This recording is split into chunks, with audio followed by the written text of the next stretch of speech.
Si la trompette de l'enlèvement sonnait aujourd'hui, est-ce que tu seras enlevé? Si la trompette de l'enlèvement... Je ne demande pas si tu es pasteur, je ne demande pas si tu es prophète, je ne demande pas si tu connais la Bible. Parce que la connaissance scripturelle et la connaissance spirituelle, ce n'est pas la même chose.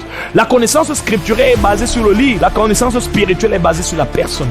La connaissance théologique et la connaissance prophétique sont deux réalités différentes. La connaissance théologique est basée sur le livre écrit au-dedans. La connaissance prophétique est basée sur le livre écrit au-dehors. Mais je vais demander, est-ce que ta vie prouve que tu es sauvé? Est-ce que tes fruits prouvent que tu es sauvé? Parce que le salut, ce n'est pas quelque chose qu'on prouve à travers nos paroles. Ceux qui disent Seigneur n'entreront pas tous dans le royaume de Dieu. Le salut, c'est ce que nous prouvons par la qualité de notre vie. Une vie à la ressemblance de celui qui nous a donné la vie.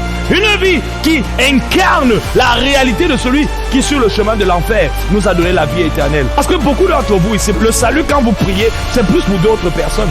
Mais qui peut garantir que vous êtes réellement sauvé? Vos noms sont-ils réellement écrits dans le livre de vie? Quelle est la preuve que tu es sauvé? Si on te demandait ce matin de prouver si tu es sauvé, quelle serait la preuve? Quelle est la preuve que tu es réellement sauvé? Est-ce parce que tu connais la Bible? Les pharisiens qui ont crucifié le maître ne la connaissaient-ils pas? Est-ce parce que tu sers Dieu? Judas, qui a pourtant été choisi pour être un apôtre et qui a servi auprès de Jésus pendant 3 ans et 6 mois, n'était-il pas aussi un apôtre, mais pourtant le fils de la perdition, le fils de Bélial, le fils du diable? Au point où Jésus a dit que l'un de vous est un diable.